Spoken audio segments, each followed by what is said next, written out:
Hello everyone. We first run videoplate.py file. The output will come on terminal window and a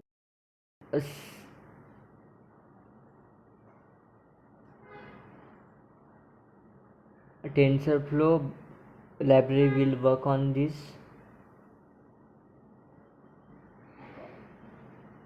A video played and here number plate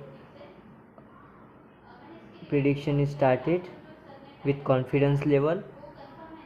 The number also shown on terminal window also, and on detected number.csv file also, where we check here.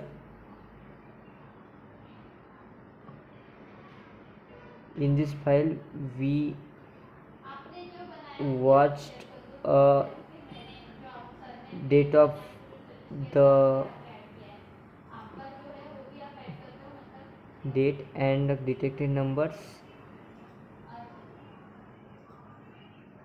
and time also,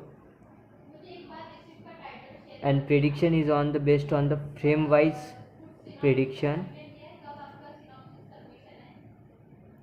Okay.